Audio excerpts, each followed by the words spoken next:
Donc, si vous le voulez bien, on va commencer cette conférence sur qui gouverne la France d'une façon qui va vous surprendre. On va revenir à la fin du XVIIIe siècle en Angleterre, vers 1770, lorsque le roi George III de la dynastie de Hanovre, puisque vous savez que les Anglais sont allés chercher leur monarque en Allemagne, George III de la dynastie de Hanovre se trouve confronté, vers 1771-1770, se trouve confronté à une crise budgétaire. Il demande au gouvernement d'essayer de trouver un moyen de financer le budget du Royaume-Uni. Et qu'est-ce qui est inventé? Eh bien, c'est le Premier ministre de l'époque, William Pitt, qui va avoir l'idée qui va permettre de renflouer les caisses de l'État britannique. Quelle est cette idée? Eh bien, il va demander que l'on taxe davantage les produits de la Compagnie des Indes britanniques, la British East India Company, qui va chercher des produits, notamment en Chine, et qui fait du commerce international. Cette Compagnie des Indes britanniques, comme il y a la Compagnie française des Indes orientales, par exemple, ou bien la Compagnie des Indes néerlandaises, ce sont des compagnies quasiment multinationales, en tout cas qui ont le monopole du commerce extérieur pour les pays d'Europe, pour chaque pays d'Europe concerné. Et la Compagnie des Indes britanniques va donc chercher du thé, des soieries, de la laque, etc. en Chine, les apporte, les transporte jusqu'au port de Londres ou sur les rivages britanniques, et puis de là font de la réexportation vers les colonies britanniques, et notamment cette colonie qui est en plein essor et avec des gens qui commencent à être riches, qui est la Nouvelle-Angleterre, qui est en Amérique du Nord, qui est la colonie britannique. Et donc ce qui est décidé, c'est justement de taxer, non pas les Britanniques qui vivent sur place, mais de taxer les colons riches. Parce qu'on se dit, comme ça ne se verra pas. Les Britanniques sur place, le peuple anglais ne verra pas une augmentation de ces taxes. Mais en revanche, on va taxer les colons riches, et notamment les colons américains. C'est ce qui va donc donner naissance à cet événement, qui est un événement très important dans l'histoire du monde, qui est le 16 décembre 1773, que l'on a appelé la Boston Tea Party. De quoi s'agit-il? Vous voyez ici, ce sont des colons américains de la Nouvelle-Angleterre, ils sont donc anglais d'origine, qui montent à bord d'un bateau de la British East India Company, et ils prennent des caisses de thé et ils les balancent dans le port de Boston, dans l'océan Atlantique. Ils les balancent, c'est un geste de défi à la puissance britannique, parce qu'ils les balancent parce que justement ils refusent de payer les taxes qui ont beaucoup augmenté pour financer le budget britannique. Alors si je vous parle, en anglais on a dit Boston Tea Party, ça veut dire la partie de thé de Boston. C'est une révolte contre l'État central. D'ailleurs, ceux d'entre vous qui s'intéressent en ce moment à l'histoire américaine contemporaine, vous savez qu'il y a des mouvements très à droite aux États-Unis, très anti-État fédéral, et qui s'appellent Tea Party justement, en référence à cet événement historique. Alors cet événement historique, pourquoi est-ce qu'il est important? Bien parce que c'est le coup d'envoi de la Révolution américaine qui va, 3 ans après, déboucher, même pas 2 ans et demi après, le 4 juillet 1776, sur la déclaration d'indépendance des États-Unis d'Amérique, puis la guerre des États-Unis d'Amérique de libération contre la Grande-Bretagne, que la France va soutenir, puisque Louis XVI va envoyer Lafayette et Rochambeau, vous le savez, et qui se terminera en 1784 par le traité de Versailles qui donne l'indépendance aux États-Unis d'Amérique. Alors ce qui est important donc de constater, c'est que cette guerre d'indépendance, cette révolution américaine, comme on va l'appeler, qui intervient 16 ans avant la prise de la Bastille, eh bien, elle va démarrer donc sur des choses totalement différentes de ce qu'a été le début de la Révolution française. La Révolution américaine a commencé pour un problème de droit de douane. Nos ancêtres, en 1789, ont commencé la Révolution, c'était pas sur un problème de droit de douane. En 1788, il y avait eu une disette, et les gens avaient du mal à manger, et puis c'était sur un fond de grogne politique et sociale de plus en plus importante, puisqu'il fallait payer justement, là aussi, le budget de l'État en France était extrêmement déficitaire. Et vous savez que depuis Charles VII, seul le tiers-État devait payer les impôts. Donc les gens les plus riches de France, c'est-à-dire les aristocrates et le clergé, étaient exemptés de payer les impôts. Donc les Français se sont battus, ont lancé la Révolution française, d'abord et avant tout sur un principe d'égalité. Tout le monde doit payer les impôts, tout le monde doit voter les impôts, tout le monde doit voter le budget, et puis également tout le monde doit pouvoir chasser, puisque c'était important. Quand on meurt de faim, on a besoin de chasser. Or, la chasse était réservée, le droit de chasse était réservé aux aristocrates.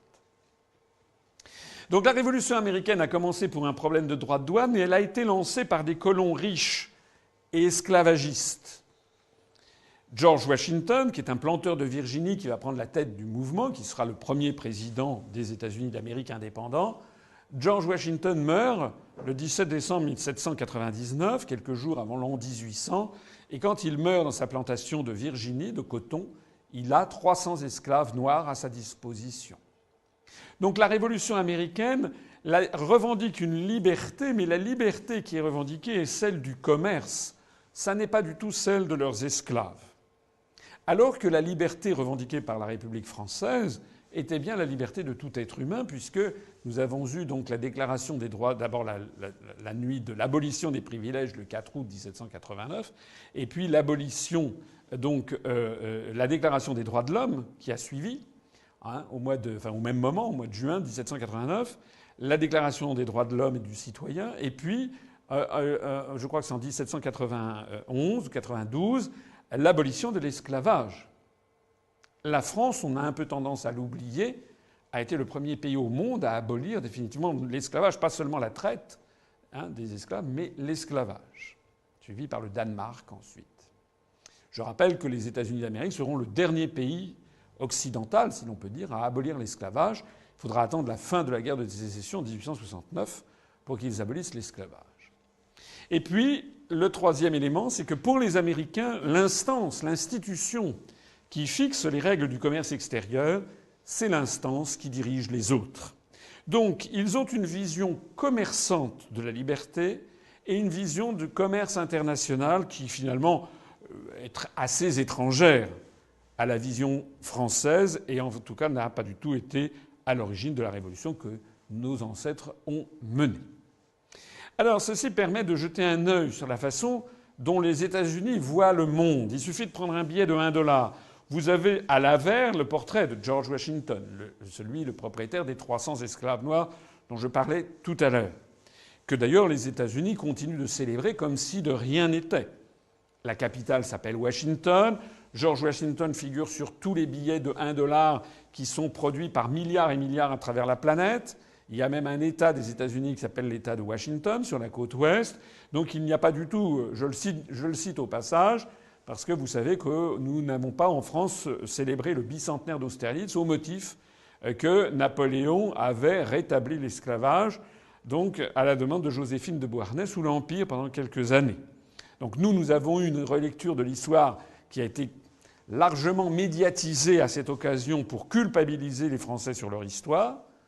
Je ne suis pas là évidemment pour trouver des circonstances favorables à Napoléon en l'espèce, mais il y a beaucoup d'anachronismes dans les reproches qui lui sont faits néanmoins. Je dis simplement que cette espèce de volonté constante qu'il y a en France de se déprécier, on a oublié de préciser que la France avait quand même été le premier pays au monde à abolir l'esclavage, et on oublie de préciser que les Américains n'ont jamais fait ce travail quant à eux. Et puis, au revers de ce billet de $1 que tout le monde a, il y a plusieurs choses qui sont intéressantes. D'abord, il y a cette inscription « In God we trust ». Ça veut dire « Nous croyons en Dieu ». Nous plaçons notre confiance en Dieu. Ça fait référence au fait que pour les Américains, il y a une destinée manifeste du peuple américain et qu'il s'agit de bâtir une espèce de nouvelle Jérusalem sur terre. Pour les chrétiens, du moins pour les catholiques, nous avons affaire ici à un blasphème. L'idée de mettre le nom de Dieu sur un billet de banque est quand même quelque chose qui dépasse l'entendement pour ceux du moins qui pensent à la parole dans les évangiles du Christ qui dit il faut rendre à César ce qui est à César et à Dieu ce qui est à Dieu, vous savez, au moment de la parabole sur le denier.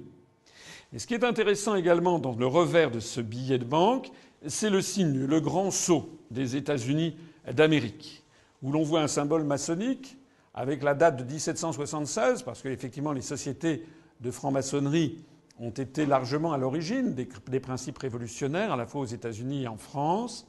Mais le plus intéressant est ailleurs, il y est dans cette bannière qu'il y a en dessous, où vous pouvez peut-être lire, c'est écrit en latin Novus Ordo Seclorum. C'est sur tous les billets de dollars qui circulent à travers le monde et qui se chiffrent donc en milliards et milliards et milliards. Ça n'est pas un détail. Novus Ordo Seclorum, c'est du latin, ça veut dire le nouvel ordre des siècles, le nouvel ordre du monde, le nouvel ordre pour les siècles des siècles. Donc c'est une pensée typiquement impériale. L'Amérique estime avoir vocation à fixer un nouvel ordre mondial.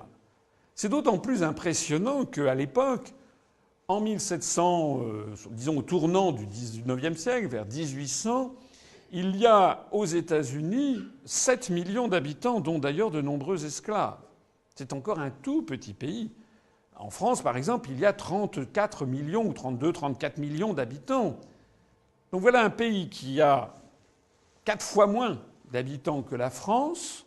Il est vrai que la France est le pays le plus peuplé d'Occident. Mais voilà un pays qui a 4 fois moins d'habitants que la France, qui sort d'une guerre d'indépendance et qui néanmoins prétend avoir une vocation impériale.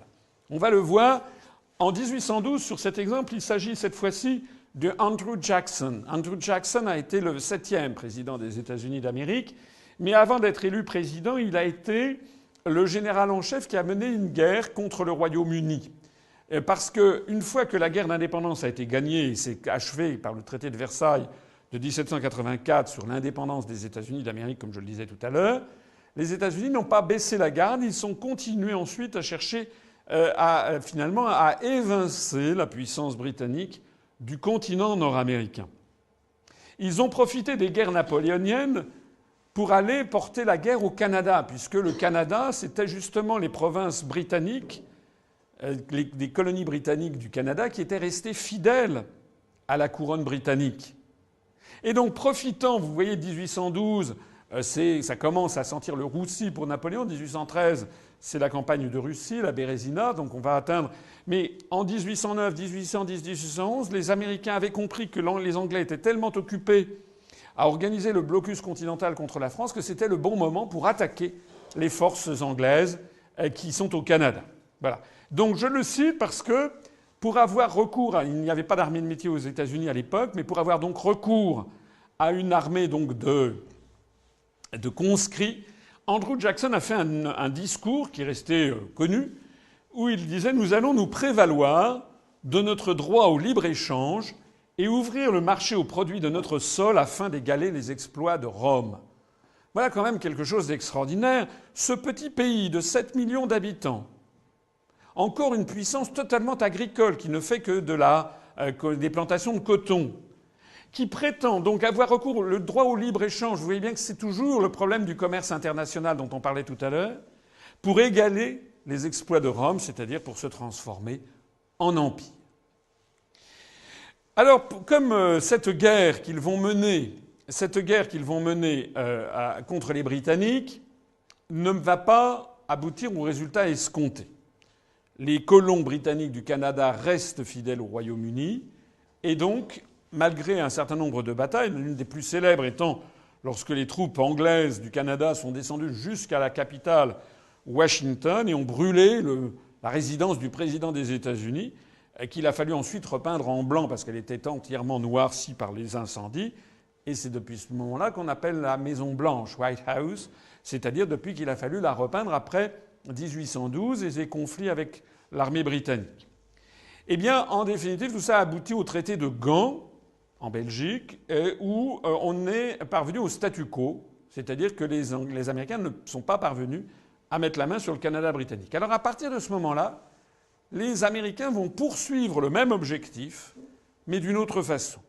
Ils vont donc inventer, et c'est très important de le comprendre, puisque c'est un peu la même guerre qui nous est menée, c'est celle dont Mitterrand ne comprenait pas à quoi elle ressemblait, ils vont inventer un nouveau type de conflit, une guerre qui ne dit pas son nom, et qui est parfaitement résumée par ce compte-rendu de Isaac Andrews, agent secret des États-Unis d'Amérique, faisant rapport au département d'État le 13 mai 1854. Département d'État, c'est le ministère des Affaires étrangères américain. Cette lettre fait partie de documents historiques qui ont été exhumés dans un livre que je vous recommande, du moins si le sujet vous intéresse, qui s'appelle Hors des griffes de l'aigle, 4 siècles de résistance canadienne à l'expansionnisme américain. C'est un ouvrage qui a été fait par un chercheur canadien. Alors, de quoi s'agit-il? Il s'agit d'un agent secret américain qui œuvre au Canada pour essayer de mettre la main au profit des États-Unis sur le Canada par des moyens guerriers qui ne sont pas une guerre traditionnelle, qui sont une guerre d'un nouveau type. C'est de ça qu'il s'agit. Et dans ce rapport qu'il fait à son supérieur hiérarchique, on révèle ce qui est le type même de cette guerre. Alors voilà ce qu'il dit. Dans le but d'aider les mouvements partisans de l'annexion et du libre-échange au Canada. Vous voyez que dans son esprit, le libre-échange avec les États-Unis et l'annexion du Canada par les États-Unis, c'est en fait la même chose. Et il s'agit d'aider les mouvements au Canada qui œuvrent dans cette direction. J'ai versé 5 000 $ à un rédacteur de journal. Ça veut dire j'ai corrompu la presse canadienne. J'ai versé 5 000 $ à un procureur général. Ça veut dire j'ai donc corrompu la justice. J'ai versé 5 000 $ à un inspecteur général. J'ai corrompu l'administration. Et j'ai versé 15 000 $ à un député, donc j'ai corrompu le niveau politique, de l'Assemblée du Nouveau-Brunswick. Le Nouveau-Brunswick, c'est une des provinces fédérales du Canada, qui existe toujours d'ailleurs, qui se trouve actuellement toujours au sud-est du Québec et au nord de l'État du Maine. Et voici ce que poursuit notre agent secret. J'ai pris par conséquent les mesures qu'exigeait la situation au Nouveau-Brunswick afin de modérer l'opposition et de tranquilliser l'opinion publique. Alors ça, ce sont des mots qui sont réellement très importants à bien prendre en compte. Cette guerre, elle est fondée sur l'idée de modérer l'opposition et de tranquilliser l'opinion publique parce que l'on a acheté les médias, les hommes politiques du pays qui est la cible de cette guerre. J'ai réussi à me rendre à Fredericton, c'est la capitale provinciale du Nouveau-Brunswick, avant la fin de la session de l'Assemblée législative, et j'ai ainsi évité tout débat sur la proposition de traité de libre-échange à l'étude ou sur toute autre mesure législative néfaste. C'est-à-dire qu'on va tranquilliser l'opinion publique dans ce type de guerre. On va faire une guerre, on va proposer des mesures de libre-échange parce que le libre-échange va faire en sorte que l'on va modifier les structures économiques du pays. On va imposer un modèle économique, un modèle social au pays visé. Et pour tranquilliser l'opinion publique, surtout, il faut qu'elle ne soit pas au courant. Donc, on modère l'opposition et on évite tous les débats de fond. C'est ce que nous vivons en ce moment. Hein. Vous l'avez vu d'ailleurs, j'aurai l'occasion d'y revenir, sur la campagne présidentielle. Tous les vrais débats sont totalement occultés. On fait mousser d'autres petits débats, j'aurai l'occasion d'y revenir.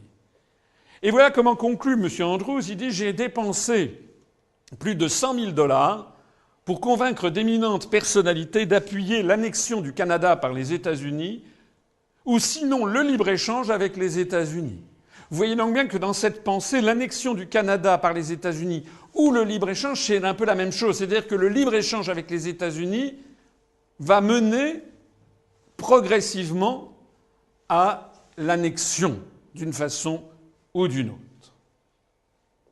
Mais cette somme n'est rien en comparaison des privilèges qui vont être obtenus de façon permanente et du pouvoir et de l'influence que cela donnera à jamais à notre confédération. Voilà. Donc c'est, je crois, un texte qu'il faut bien avoir à l'esprit. Il est décisif parce que nous sommes en 2012. Ça fait donc maintenant 158 ans, n'est-ce pas, que ce texte a été écrit.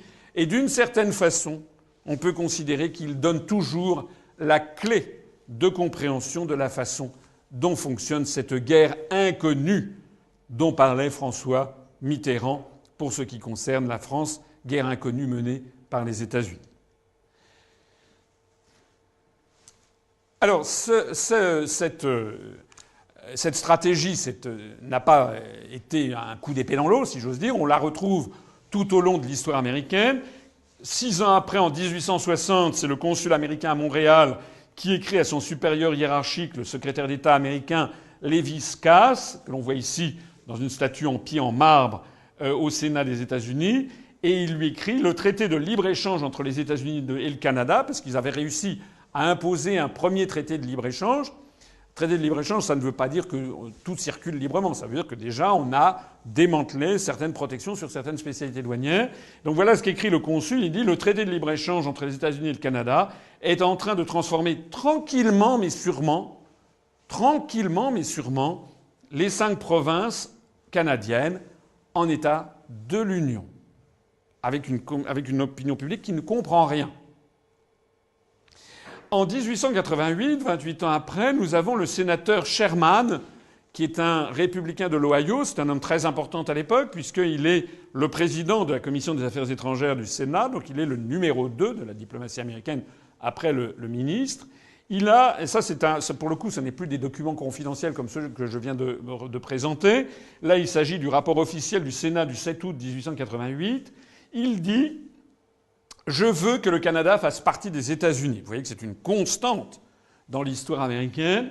L'union avec le Canada, dressez l'oreille, l'union avec le Canada ne se fera pas en adoptant des lois hostiles, mais plutôt en lui faisant des propositions amicales.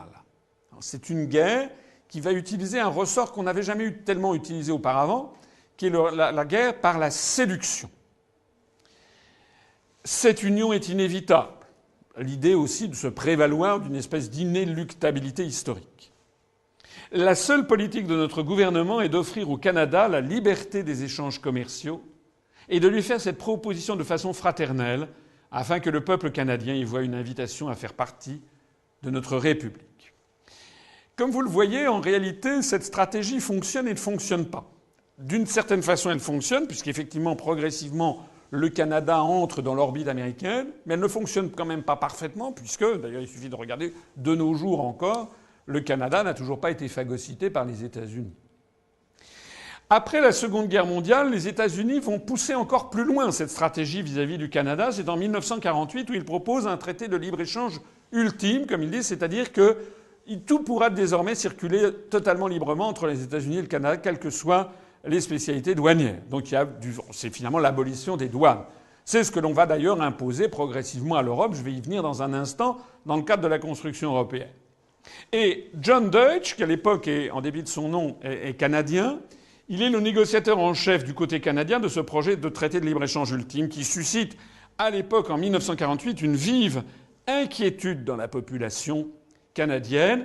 Et au Parlement d'Ottawa, voilà ce qu'il dit. Il dit « Le prix à payer pour une union douanière avec les États-Unis est la perte de notre indépendance politique, en ce sens que nous n'aurons plus le contrôle effectif de nos politiques nationales. Celles-ci seront décidées à Washington. » Vous voyez donc bien cette mécanique diabolique. Sous couvert d'avoir un traité de libre-échange qui n'intéresse personne parce que ça paraît des sujets techniques, au bout du compte, le gouvernement canadien reconnaît lui-même qu'il n'aura plus le contrôle des politiques nationales qu'elles seront décidées à Washington. Ça revient à dire, en définitive, que la démocratie n'a plus de sens. C'est une attaque contre la démocratie dont il s'agit. Hein. Faut pas se faire d'illusions. Alors à l'époque, ça avait suscité suffisamment de problèmes et de remous pour que le Premier ministre canadien de l'époque refuse ce traité de libre-échange. Un petit bilan sur la façon dont se sont constitués les États-Unis d'Amérique. Il n'y a pas d'exemple au monde d'un État qui s'est constitué de cette façon. D'abord, vous avez les 13 premières colonies, et puis qui ont commencé à se répandre vers l'Ouest en allant d'ailleurs procéder à un génocide des Indiens. Et puis conquérir donc des terres aux Indiens, se les partager, créer de nouveaux États, se répandre. Et puis ensuite, ils sont passés à une diplomatie de l'argent et du commerce. En 1803, les États-Unis achètent la Louisiane à la France.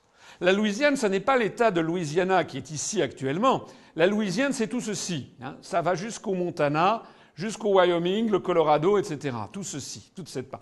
C'est un épisode de notre histoire que je n'ai jamais appris, bien entendu, à nos concitoyens, notamment nos jeunes concitoyens. Il ne faut surtout jamais qu'ils aient l'impression qu'ils sont les héritiers d'un grand pays. Mais le Canada, une grande partie des États-Unis avait été découverte par des Français, par Cavelier de la Salle.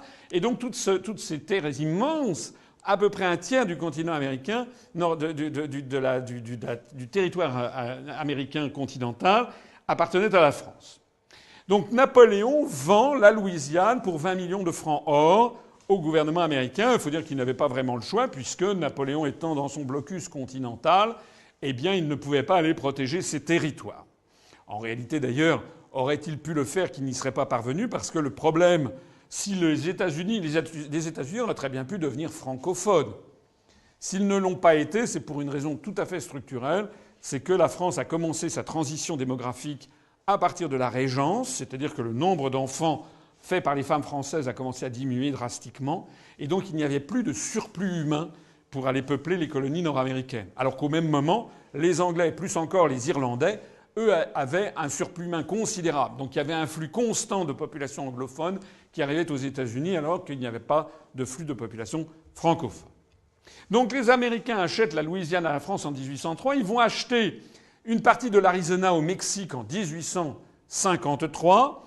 Ils vont acheter l'Alaska, qui est en fait pas ici, mais qui est il est en dehors de la carte. Ils vont acheter l'Alaska à l'Empire russe en 1867 à Alexandre II, le tsar libérateur des serfs. Vous savez d'ailleurs que les Russes s'en mordront les doigts ultérieurement. Ils ont acheté l'île de Guam à l'Espagne en 1898. Guam se trouve à l'autre bout du Pacifique, au sud du Japon actuel. Ils ont acheté les îles Philippines à l'Espagne en 1898, un archipel au large du Vietnam que vous visualisez sans doute sur la carte, qui porte le nom de Philippines du nom de Philippe II, le fils de Charles Quint, à l'autre bout du Pacifique. Ils ont acheté Porto Rico à l'Espagne en 1898. Ils ont annexé les îles Hawaï suite à des accords de libre-échange en 1898. Ils ont annexé les Carolines, les îles Mariannes avec des accords de libre-échange. Ils ont acheté les îles Vierges au Danemark en 1917. On n'a pas d'exemple historique d'un État qui se soit développé par l'argent, la corruption et le commerce international et les accords de libre-échange. C'est très important ce que je dis là, parce que c'est ce qui est en train de nous arriver à nous. Puisque la construction européenne est un premier stade, le deuxième stade qui a commencé, même si personne n'est au courant, mais le Parlement européen l'a voté, c'est de passer au grand marché transatlantique, qui est le moment où les États-Unis vont mettre définitivement la main sur le continent européen. De la même façon.